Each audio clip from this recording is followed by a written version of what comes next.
है कि channel subscribe कर दियो, लाइक कर दियो और दर्शक जमा बुलक्कड़ हो रहे हैं, सब्सक्राइब करना ही भूल जाए।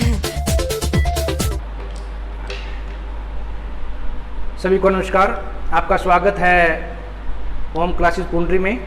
आज हम कक्षा 10 का गणित अध्याय 4 द्विघात समीकरण ये करने जा रहे हैं।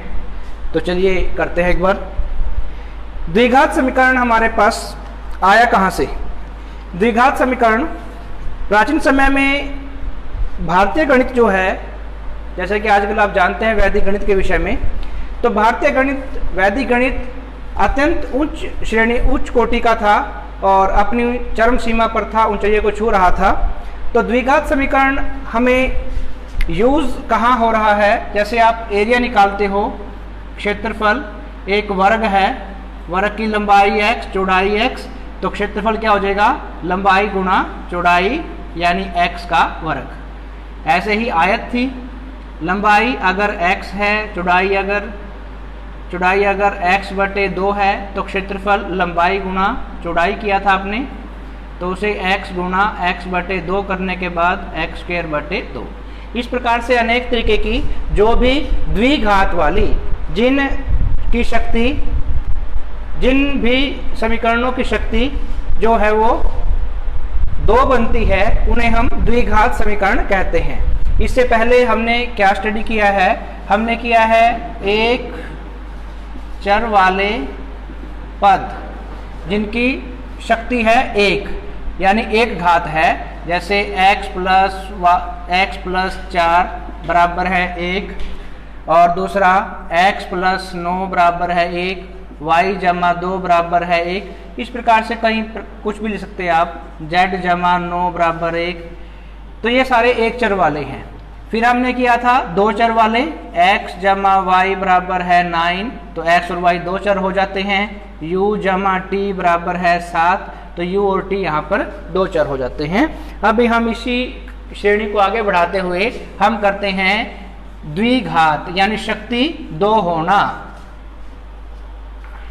होम क्लासेस पुंडरी यूट्यूब चैनल है हमारा, इसे आप सब्सक्राइब कीजिए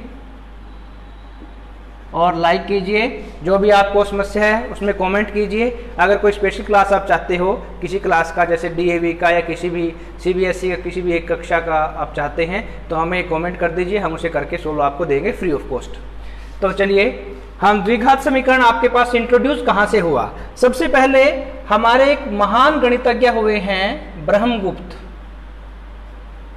ब्रह्मगुप्त जी ने, इनका जन्म 600 एडी के आसपास हुआ है।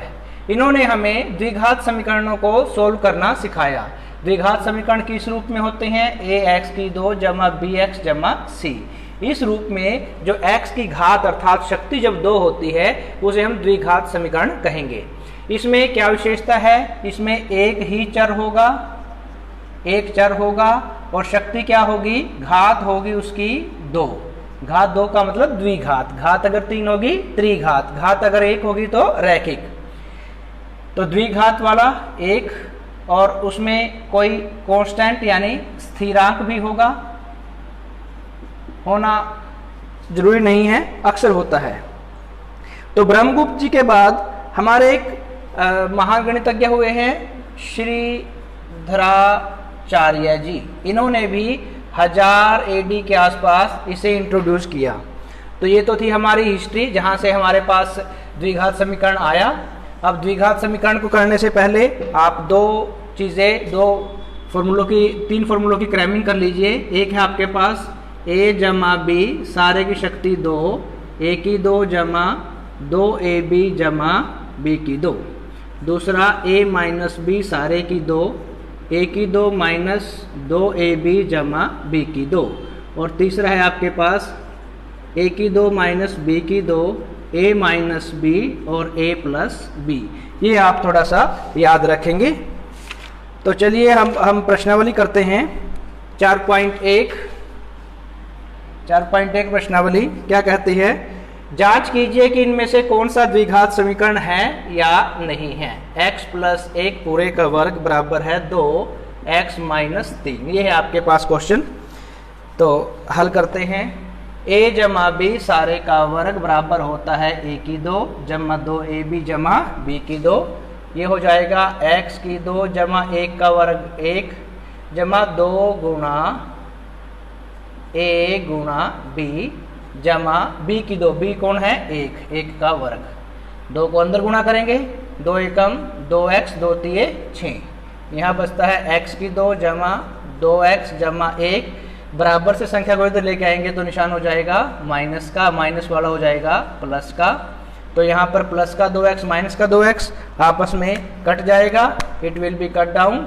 आपके पास बचता है x की 2 और प्लस 6 और 1 7 बराबर 0।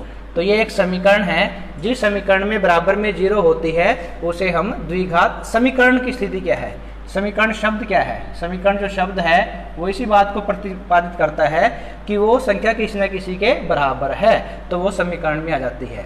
और द्विघात अगर शक्ति उसकी जो x या y जो भी हमारा चर है, जो भी वेरिएबल है, अगर उसकी शक्ति 2 है तो उसे कहेंगे द्विघात समीकरण, क्योंकि यहाँ पर x की पावर 2 है, चर x की शक्ति 2 है, अतः यह द्विघात समीकरण है।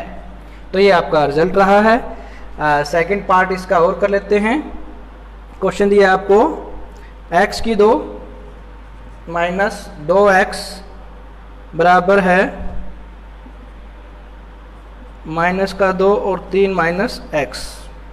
तो देखिए करते हैं, x की 2 माइनस 2x बराबर माइनस 2 को जब अंदर गुणा करेंगे, पहले निशान में गुणा करेंगे, minus plus minus 2 तिये 6 minus minus plus 2 एकम 2x।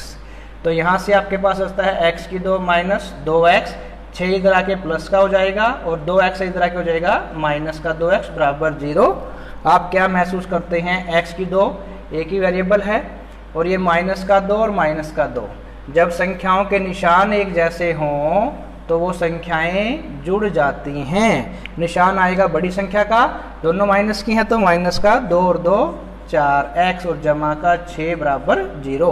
अब इसमें चर कौन है, x है, यहाँ भी x है, तो चर एक ही है x और उसकी शक्ति कितनी है 2। तो कहेंगे क्योंकि चर x की शक्ति 2 है इसलिए एक द्विघात समीकरण है। इसी प्रकार से इसके अन्य भाग करेंगे। मैं अभी आपको 7वां भाग इसका करवाता हूँ, बाकी इजी है, आराम से कर लोगे। कोई समस्या आए तो कमेंट बॉक्स में आप लिख सकते हैं और उसे हम सोल्व करके आपको दे देंगे। शक्ति है यहाँ पर 3 बराबर 2x और x की 2 माइनस 1। तो जब शक्ति 3 आती है तो इसका मतलब त्रिघात वाला सूत्र हमें लगाना पड़ेगा। सूत्र क्या है त्रिघात वाला, a प्लस b सारे की शक्ति 3 के लिए a की 3 प्लस b की 3 प्लस 3ab ब्रैकेट में a प्लस b।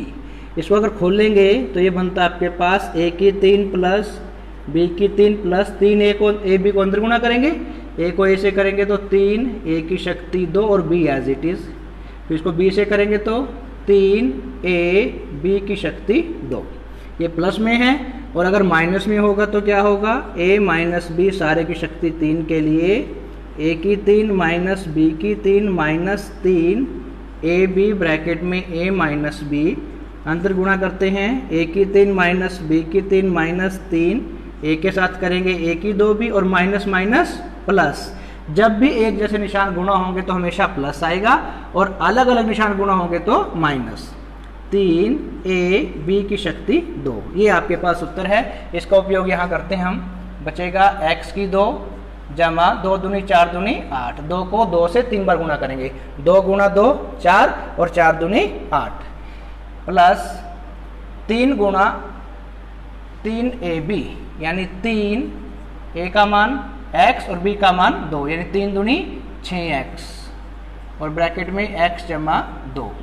इधर गुणा करते हैं 2x, x की 2 और x। जब बेस एक जैसा हो तो शक्तियां जुड़ जाती हैं। x की पावर कुछ नहीं है तो 1 होगी, गुणा करेंगे x की 2 और 1, x की शक्ति 3। फिर आगे निशान माइनस का, प्लस गुणा माइनस माइनस, 2x से कम 2x। अब इसको अंदर ले जाते हैं, अंदर गुणा करते हैं तो क्या बचता आपके पास, ये बचेगा x की 2 जमा 8 जमा 6 कम 6 x की 2 6 दूनी 12 x, साथ में x भी आ गया ना, 6x x साथ आएगा, 6x की 2 6 गुणा 2 12 और साथ में x आ गया।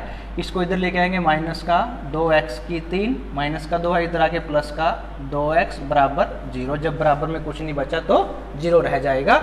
अभी देखिए यहाँ आपके पास था पावर 3 खड़ी थी ना, x शक्ति 3, तो इकट्ठा करेंगे पावर 3 वाले पहले इकट्ठा करेंगे, क्योंकि जो पावर्स है जितनी बड़ी पावर है, अगर त्रिघात है त्रिघात वाले इकट्ठे होंगे, द्विघात है द्विघात वाले इकट्ठे होंगे। जैसे केले केले में जमा होंगे और आम आम के साथ जमा होंगे, अमरूद अमरूद के साथ इकट्ठे होंगे, तो उस प्रकार से ये सभी चीज़ें अलग अलग इकट्ठी होंगी इसमें।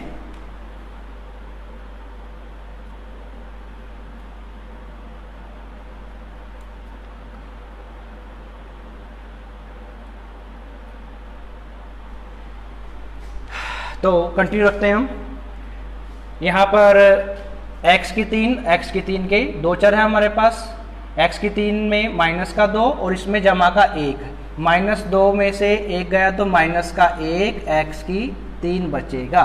अब x की 2 वाले चर कौन से हैं, x की 2 वाले चर है हमारे पास 6x की 2, एक ही है और कोई नहीं है, तो लिखेंगे जमा का 6x की 2। उसके बाद x वाले चर 12 है, x और 2x दोनों जमा के हैं तो जुड़ जाएंगे, जमा का 12 और 2 14x, और स्थिरांक संख्या केवल एक है, जमा का 8 बराबर 0। अब इसमें x की सबसे बड़ी पावर क्या है, x सबसे बड़ी पावर x की 3, अर्थात चूंकि चर x की सबसे बड़ी घात, पावर को घात बोलते हैं हिंदी में, घात 3 है, अतः यह त्रिघात समीकरण है। तो ये आपका रिजल्ट है। ये जो फॉर्मूले हैं ये सारे आप जरूर याद कर लेना, और ये फॉर्मूले आपके बड़ा काम आएंगे। हर एक समय जब भी मैथ करोगे तो बार बार ये इसका रिपीट होगा। इन फॉर्मूलों के बारे में एक जो प्रैक्टिकल है वो हम आपको करवाएंगे जल्दी ही। क्वेश्चन नंबर 2, पहला क्वेश्चन क्या है, एक आयताकार भूखंड का क्षेत्रफल। आयताकार भूखंड है, देखिए आयत कैसी होती है, जिसकी कुछ लंबाई होती है और कुछ चौड़ाई होती है। आयताकार क्षेत्र का भूखंड का क्षेत्रफल दे रखा है 528 मीटर की शक्ति 2। क्षेत्र की लंबाई चौड़ाई से दुगनी है, दुगने से 1 अधिक है। लंबाई जो है चौड़ाई के दुगने से 1 अधिक है, तो यानी चौड़ाई हमें माननी पड़ेगी। जो निकालना अक्सर वो मानते हैं हम। अगर चौड़ाई हम मान ले, लंबाई अगर मान ले x और चौड़ाई मान ले y, जो निकालना वो मान लेंगे। मैथ में मानने की बड़ी महत्ता है। माना आयत की लंबाई मान लेते हैं x मीटर और चौड़ाई मान लेते हैं y metre. According to question, प्रश्न क्या कहता है, क्षेत्रफल, क्षेत्रफल का मतलब क्या होता है, लंबाई गुणा चौड़ाई बराबर है 528 मीटर की शक्ति 2। ये दिया हुआ है। लंबाई का मान x और चौड़ाई का y बराबर है 528। ये समीकरण 1। दूसरी बात क्या कहता है कि लंबाई चौड़ाई के दुगने से 1 अधिक है। लंबाई कौन है x, चौड़ाई कौन है y, इसके दुगने से 1 अधिक करने पर दोनों ये बराबर हो जाएगी। लंबाई कब आती है, जब चौड़ाई यानी y का दुगना करके उसमें 1 जोड़ देते हैं। ये समीकरण 2। तो समीकरण 1 और 2 आपके पास आ गए। प्रतिस्थापन हमने 4 विधियां की थी। पहली की थी आपने ग्राफिया विधि, दूसरी प्रतिस्थापन विधि, वज्र गुणन विधि और एक विलोपन विधि। ये 4 विधियां आपने की थी। तो x का मान आपके पास आ गया। x का मान समीकरण 1 में रख दो। हम प्रतिस्थापन विधि का उपयोग कर रहे हैं। जहां पर आपके पास x है, x की जगह पर रिप्लेस कर देंगे हम। क्या रिप्लेस करेंगे, ये आपके पास x था, x की जगह रिप्लेस कर दिया 2y जमा 1 और बाकी ये y एज इट इज़ रहेगा, बराबर है 528। गुणा करते हैं 2y की 2 जमा y इधर के माइनस का 528 बराबर है 0। अब ये आपके पास द्विघात समीकरण बन जाता है, y की घात 2 हो जाती है किस चर में, y चर के लिए। y चर के लिए द्विघात समीकरण हो गया, इसे हमें हल करना है। हल करने के लिए आपको पहले भी छोटी कक्षा में करा रखा है, पहले और आखिरी की गुणा करेंगे, 258 गुणा 2 तो कितना हो जाएगा, 2 अट्ठे 16, 1 2 5 10 और 1 11, 1 2 दूनी 4 और 1 5 और प्लस माइनस माइनस y की 2। गुणा करने पर आपके पास ये संख्या आनी चाहिए और जोड़ने पर आना चाहिए 1। तो देखिए क्या क्या बना सकते हैं। अगर आप 23 में से 22 घटाओगे तो 1 आ जाएगा, और अगर 23 को गुणा करते हैं 22 से, देखिए क्या आएगा, 23 दूनी 46, 23 दूनी 46, 6 6 4 10 1 5 506 आता है, यानी अभी बात नहीं बनी। अगर आप 24 में से 23 घटाएंगे तो क्या बनता है, 24 तिये 72 और 24 दूनी 48, तो 2 8 और 7 15 का 5 हासिल 1 5, तो ये कुछ ज़्यादा बन जाता है। हमें बनाना है 2 अट्ठे 16, 1 2 10 और 11, 1 2 4 5, हमें बनाना है 516। और हमारे पास यहाँ आया है 23 दूनी 46, 46 6 6 4 10 1 5 506 आ जाता है। और 24 में जाता है आपके पास, ये आ जाता है 24 दूनी 24 ये 72, 48 2 15 1 552 आता है। हमें बनाना है 558, तो 558 के लिए और आगे चलना पड़ेगा। चलिए, अगर आप 25 से करते हैं तो नहीं बन पाएगा, क्योंकि 25 का आखिरी संख्या कितनी है, 4 5 चौके 20।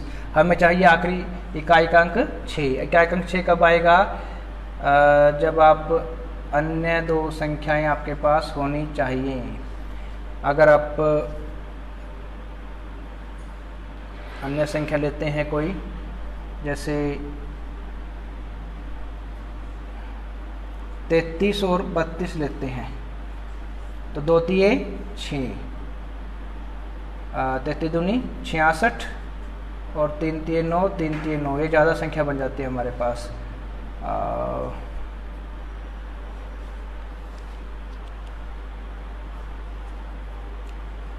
यहाँ आपके पास 528 दुगने से 1 अधिक 2y जमा 1, 2y की 2y, सॉरी ये यहाँ पर 528 है आपका, ये गलती हो रखी है। यहाँ तो आपके पास ये संख्या 528, इधर आके माइनस का 528, हमने कुछ और लिख दिया था। तो गुणा करते हैं, 28 दूनी 56, 5 दूनी 10, y की 2, गुणा करने पर ये आना चाहिए और जोड़ने पर 1, तो 6 लास्ट में इकाई का अंक आना चाहिए। अगर आप करते हैं 43 को 42 से गुणा करते हैं, 3 दूनी 6 और ये 2 चौके 3 दूनी 6 और 2 चौके 8, यानी 43 दूनी 86, 4 तिये 12, 1 चौक 16 और 1 17 हैं, 6 8 2 10 1 8 1, तो ये बहुत बड़ी संख्या है। हमें चाहिए, यहाँ 18 आया ना, 1806 आया है, हमें चाहिए 1056, यानी इससे काफ़ी आपको नीचे की ओर आना पड़ेगा। नीचे की ओर आप ले जाओ अभी 33 और 32 को, ये चेक करने के लिए बता रहा हूँ मैं आपको, ताकि आप आराम से इसको एक पॉइंट पे पहुँच पाएँ कि किस प्रकार से आपको इवैल्यूएट करना है। 33 दूनी 66, 3 तिये 9, 3 तिये 9, 6 9 और 6 15 का 5, हासिल 1 10, 1056 आपको आराम से प्राप्त हो गया। तो तरीका यही है चेक करने का कि इकाई अंक 6 हमें बनाना है। 6 कब बनेगा, जब लास्ट में 3 दूनी होगा, जब भी 6 बनेगा। अब उसमें किस किस को ले, हम पहले हमने 43 42 को लेके देखा, वो संख्या बहुत बड़ी बन गई। अब उससे कुछ छोटी संख्या लेते हैं, सीधा हमने 10 कम कर लिया दोनों में से, तो 33 में से 32 जाएगा, वो भी क्या आएगा, 1 ही आएगा। गुणा किया तो ये वैल्यू आपके पास आ जाती है। तो कहते हैं इसको, 2y की 2 जमा 33 में से आपने 32 को घटा दिया, y का कोफिशिएंट कोई नहीं था तो 1 मान लिया, तो 33 में से 32 गया, 1 है ये, माइनस 528 बराबर है 0, तो 2 y की 2 जमा 33, उधर से y आ गया, और ये माइनस 32 इधर से y आ गया, माइनस 528। अब दोनों में क्या कॉमन आ रहा है? दोनों में एक जैसी वैल्यू क्या है जो कि हम ले सकते हैं? दोनों में एक जैसी वैल्यू कुछ नहीं है। जब कोई भी वैल्यू इसमें एक जैसी नहीं है, एक हर एक संख्या में कॉमन होता है, एक जो है हर एक संख्या के साथ होता है। तो इनमें दोनों में से क्या ले लेंगे? एक y कॉमन ले लेंगे, y दोनों में है ना, तो क्या बचेगा? 2y जमा 33 माइनस, इन दोनों में कुछ भी कॉमन नहीं है, इन दोनों में कुछ भी कॉमन नहीं है, तो क्या करते हैं? इन दोनों में से हम ले लेते हैं 32 और 528। देखिए जब यहाँ 2 कॉमन आया है तो यहाँ भी क्या, ये 16 की संख्या पे भाग होंगी, 16 दूनी 32, और माइनस बाहर आ गया तो ये बच जाएगा प्लस का, 16 से भाग करेंगे तो 16 गुना 33 ही आएगा, बराबर में आपके पास है 0। अब दोनों में से 2y जमा 33 कॉमन ले लेते हैं, बचेगा y माइनस 16 बराबर 0। एक बार 2y जमा 33 बराबर 0 करते हैं, या y माइनस 16 बराबर 0। दो संख्याओं का गुणांक 0 होगा तो इसका मतलब या तो पहले वाली संख्या 0 है या फिर दूसरी वाली संख्या 0 है। ये आपको बताया था पहले भी, इन दो संख्याओं का गुणांक 0 है, या तो पहले वाली 0 है या दूसरे वाली, या फिर दोनों ही 0 है। तो यहाँ से क्या आता है आपके पास? 2y बराबर है माइनस का 33, y बराबर है माइनस का 33/2। अभी हम निकाल रहे हैं लंबाई और चौड़ाई, लंबाई और चौड़ाई। लंबाई कभी माइनस की नहीं होती, तो इसलिए ये संबंध नहीं रखता किससे? किसी प्राकृतिक संख्या से, क्योंकि लंबाई क्या होगी? हमेशा पॉजिटिव होगी। तो ये प्राकृतिक संख्या होनी चाहिए थी और नहीं है, क्योंकि ये क्या है? माइनस की आ गई, माइनस में कोई भी लंबाई नहीं होती। तो y बराबर क्या आ जाता है? 16। तो y मीन्स चौड़ाई, चौड़ाई कितनी होगी? 16 मीटर। अब इसको समीकरण 1 में रख देते हैं। समीकरण 1 आपके पास, समीकरण 1 और समीकरण 2 किसी एक में रख लो। 2 में रखने पे हमें इजी मिलता है, क्योंकि x बराबर है 2, y की जगह रिप्लेस कर दिया 16 जमा 1, 16 दूनी 32 जमा 1, यह आता है 33, x का मान 33 मीटर, ये आंसर आ जाता है। तो ये था आपका फर्स्ट क्वेश्चन। अभी सेकंड क्वेश्चन का फर्स्ट पार्ट था ये, अभी सेकंड का सेकंड पार्ट और थर्ड पार्ट, अभी केवल 2-3 ही पार्ट हैं इसके, उन्हें करवा देते हैं। फॉर्मूले जरूर ये क्रैम कर लेना, एक बार याद कर लेना। इन फॉर्मूलों को जो थ्योरेटिकली है, प्रैक्टिकली है, उन्हें एक बार करवाएंगे आपको हम कि किस प्रकार से चीज़ें बनती हैं।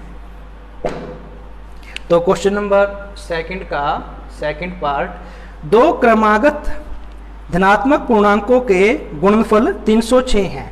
दो संख्याएं क्रमागत है, क्रमागत का मतलब जैसे एक 4 होगी, एक 5 होगी, एक 6 होगी, एक 7 होगी, एक 8 होगी, एक 9 होगी, लगातार दो संख्याएं हैं। तो मान लेते हैं, जो निकालना है मान लिया, माना संख्याएं, क्रमागत संख्याएं हम मान लेते हैं एक x और एक x जमा 1, क्योंकि वो लगातार, क्रमागत शब्द यहाँ पर है, इसलिए एक को x दूसरे को x जमा 1 हमें मानना पड़ेगा। अकॉर्डिंग टू क्वेश्चन, क्वेश्चन क्या कहता है? उन दोनों संख्याओं का गुणांक, गुणांक मीन्स गुणा, बराबर है 306, ये दे रखा है। दो क्रमागत धनात्मक, धनात्मक मीन्स प्लस वाले पूर्णांकों यानी पूरी संख्याएं हैं, उनका गुणनफल है 306, उनको ज्ञात करना उन्हें हमें। करते हैं x गुणा x, x की 2, x से कम x, इधर आके माइनस का 306 बराबर 0। तो यहाँ से आपको एक द्विघात समीकरण मिल गया है। द्विघात समीकरण को पहले को और आखिरी गुणा करेंगे तो माइनस 306 x की शक्ति 2 प्राप्त होता है। टुकड़े करो, बीच वाला क्या है इसका कोफिशिएंट? कुछ नहीं है तो 1 होगा।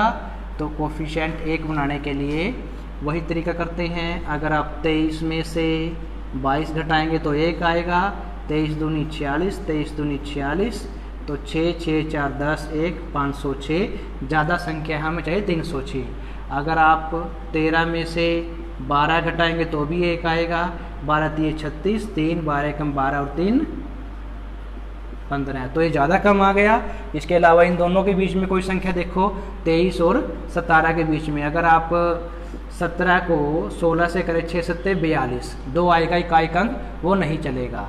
अगर आप 16 को 15 से करेंगे तो 5 दूनी 10 आएगा। अगर आप 18 को 17 से करें तो 7 8 56, इकाई अंक 6 आ रहा है। यहाँ बनने की संभावना है 7 8 56, 5 7 एकम 7 और 5 12 हैं, 18 एकम 18, 8 2 10 1 3। देखिए जहाँ पर बनने की संभावना है पहले इकाई अंक देख लेंगे ताकि ज़्यादा समय कंज्यूम न हो। तो यहाँ पर x की 2 जमा 1 को आपने तोड़ दिया किसमें, 18 में से 17 गया 1, x माइनस 306 बराबर 0। x की 2 जमा 18x, बाहर से x आ जाएगा और यहाँ भी x जो है 18 के पास भी गया और 17 के पास भी गया। अगर बाहर कोई निशान हो, अगर माइनस का, दोनों के पास माइनस जाएगा। अगर प्लस का है तो प्लस का निशान जो है अंतर गुणा होने पर कोई प्रभाव नहीं डालता, वही निशान एज इट इज़ रहता है, इसलिए कोई निशान का बदला नहीं है। माइनस होता तो निशान बदल जाते हैं। इन दोनों में से x कॉमन ले लेंगे, बचेगा x जमा 18। दोनों में से 17 कॉमन ले लेंगे, बचेगा 17 गुणा 18 306 होता है। अभी आपने किया है ये देखिए। तो दोनों में से अब x जमा माइनस कॉमन लिया है तो ये निशान भी माइनस बाहर आकर के प्लस का बन जाएगा। दोनों में से x जमा 18 को बाहर लेके चल जाएंगे, ये दोनों बाहर चले गए। बचेगा क्या आपके पास, एक बचेगा x और एक बचेगा माइनस का 17 है। तो ये बचेगा आपके पास x माइनस 17 है बराबर 0। एक बार x जमा 18 बराबर 0 या फिर x माइनस 17 बराबर 0। x का मान माइनस का 18 है जो कि एक संबंध नहीं करता एक प्राकृतिक संख्या से, और कोई भी दूरी है धनात्मक, उसने कहा है शब्द धनात्मक क्योंकि ये धनात्मक नहीं है। जो माइनस का 18 आ गया ये ऋणात्मक है, ये धनात्मक से संबंध नहीं करता, इसलिए इसको छोड़ देंगे। तो x बराबर आ गया 17 है। x का मान किसी भी एक में इसमें समीकरण में रख लो। देखिए जरूरत ही नहीं है, x का मान 17 है, क्रमागत है, तो दूसरा क्या हो जाएगा, x का मान 17 है और 17 जमा 1 17 और 18, ये आंसर आ गए, ये आपका रिजल्ट आ गया। तो चलिए नेक्स्ट क्वेश्चन है, रोहन की माँ उससे 26 वर्ष बड़ी है। रोहन की माँ रोहन से 26 वर्ष बड़ी है। बुक आप साथ रखें, जब पढ़े तो अच्छे से हो जाएगा आपका। रोहन की माँ उससे 26 वर्ष बड़ी है, उनकी आयु का गुणनफल अब से 3 वर्ष पश्चात 306 हो जाएगा। चलिए मान लेते हैं, माना ये आपका थर्ड भाग, रोहन की आयु हम मान लेते हैं x वर्ष। रोहन की माता की आयु कितनी होगी, इससे 26 वर्ष बड़ी है तो x जमा 26 वर्ष हो जाएगी अकॉर्डिंग टू क्वेश्चन। इन्होंने कहा है अब से 3 वर्ष पश्चात, 3 वर्ष बाद दोनों की आयु बड़ी हो जाएगी। रोहन हो जाएगा x जमा 3 और माता की आयु x जमा 26 है तो 29 बन जाएगी। 3 वर्ष पश्चात दोनों की आयु का गुणनफल, दोनों को गुणा करेंगे तो बराबर आ जाएगा 360 के। गुणा करेंगे x की 2 जमा 3x, x को दोनों से गुणा कर लिया। अब 29 को करेंगे, जमा का 29x और 29 दिए 3 में 27, 2 3 दूनी 6 और 2 8, इधर आके माइनस का 360 बराबर 0। x की 2 जमा 29 और 3 32x और माइनस का 10 में से 7 गया 3 और यहाँ बचता आपके पास 5, 15 में से 8 गया 7, 3 बराबर 0। इसके टुकड़े करेंगे आंसर आ जाएगा। गुणा करने के बाद 353 और जोड़ने पर 32, तो इसके आप टुकड़े कर लेंगे, आंसर आ जाएगा। लास्ट पार्ट इसी का फोर्थ पार्ट बता देता हूँ आपको मैं, उसके भी टुकड़े करवाता हूँ। एक रेलगाड़ी 480 किलोमीटर की दूरी समान चाल से तय करती है। यदि इसकी चाल 8 किलोमीटर प्रति घंटा कम होती तो यह दूरी को तय करने में 3 घंटे अधिक समय लेती। कुल दूरी है आपके पास 480 किलोमीटर। माना चाल जो निकालनी है, माना सामान्य चाल रेलगाड़ी की है x किलोमीटर प्रति घंटा।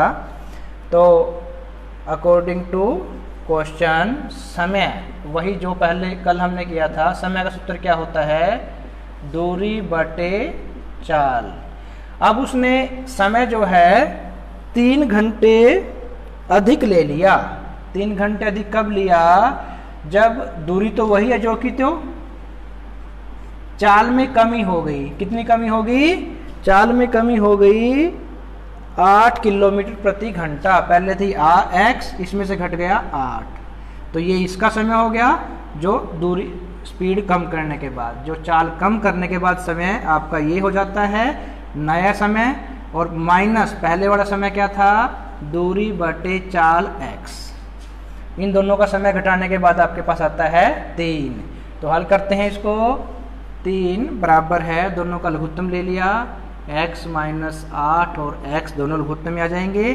x को ऊपर गुणा किया 480 गुणा x, माइनस इससे गुणा करेंगे, ये हो जाएगा 480 गुणा x, और माइनस माइनस प्लस 8 से गुणा करेंगे 0, 8 8 64 का 4 आंसिल 6, 8 चौके 32 और 6 38। ये माइनस और ये प्लस, दोनों माइनस प्लस की संख्याएं आपस में कट जाएंगी। आर पार गुणा करेंगे, गुणा करते हैं, ये हो जाएगा 3 गुणा x, और x माइनस 8 बराबर है 3840। अब यहाँ पर 3 कॉमन है, इसको देखो 3 से भाग होती है नहीं होती। मैंने बताया था 3 से भाग कब होगी, जब उन अंकों का योग भी 3 से भाग होता है। 4 और 8 12, 12 और 3 15, ये भी 3 से भाग होता है, तो ये पूरी संख्या 3 से भाग होगी। 3 से भाग कर लो, 3 से भाग करने पर 3 एकम 3, इसको अंदर गुणा किया, x की 2 माइनस 8x, 3 एकम 3, 3 दूनी 6, 3 अट्ठे 24 0। अब इसके टुकड़े करने हैं आपको, माइनस 1280 बराबर 0। टुकड़े करने हैं, टुकड़े करके आपको आराम से आंसर मिल जाएगा। जोड़ने पर 8 होना चाहिए और टुकड़े करने के बाद 1280। अगर आप घटाएंगे 20 में से अगर 12 घटाते हैं तो 12 दूनी 24, 240 आता है, बहुत कम है। तो इसका मतलब अंतर देखो, 20 में से 12 के 8 आ गया ना, इसका मतलब हमें और आगे चलना पड़ेगा। टुकड़े आपके कर देता हूँ। तो इसके बाद अगर आप 50 में से 42 घटाएंगे तो 8 आएगा, गुणा करेंगे 0, 5 दूनी 10, 1, 5 चौक 20 और 1 21, 2100 रुपये आया, 2100 आ गया, हमें चाहिए 1200, तो इससे बहुत कम आएगा। अर्थात आप आ जाओ 30 में से 22 घटाएंगे तो क्या आएगा, 8 आएगा, 0, 2 3 6, 2 3 6, इससे आगे चलना पड़ेगा। तो क्या करते हैं, 40 में से 32 घटाओ, 8 आएगा, 0, 4 दूनी 8, 4 3 12, आगे वैल्यू। तो इसको ऐसे ही करते हैं, x की 2 माइनस 40x, क्योंकि माइनस का है, और प्लस का हो जाएगा 32x माइनस 1280 बराबर 0। दोनों में कॉमन x माइनस 40, दोनों में से कॉमन 32, x माइनस 40 बराबर 0। तो अब दोनों में से x माइनस 40 को कॉमन ले लेते हैं, बचेगा x जमा 32 बराबर 0। ये दोनों बाहर चले गए, तो एक x माइनस 40 बराबर 0 और या फिर x जमा 32 बराबर 0। यहाँ से वैल्यू आ जाती है आपके पास, यहाँ लिख देते हैं, यहाँ से x बराबर आ जाता है 40 और x बराबर माइनस का 32। तो माइनस की कोई भी आयु नहीं होती, इसलिए रोहन की आयु कितनी होगी, 40 वर्ष, और उसकी मात्रा क्या कितनी होगी 40 जमा 26, 6, 4 और 2 6 वर्ष। तो ये आपका आंसर आ गया। तो ये थी आपके पास कक्षा 10वीं की द्विघात समीकरण 4.1 की पहली प्रश्नावली। इसी प्रकार से हम आगे चलते रहेंगे। आप लोग जो हमारा साथ दे रहे हो, लगातार व्यूज़ कर रहे हैं, आप लोगों का धन्यवाद। इसी प्रकार से हमसे जुड़े रहिए। Keep watching. अगर आपको हमारी वीडियो पसंद आए तो लाइक करें, सब्सक्राइब करें और शेयर करें।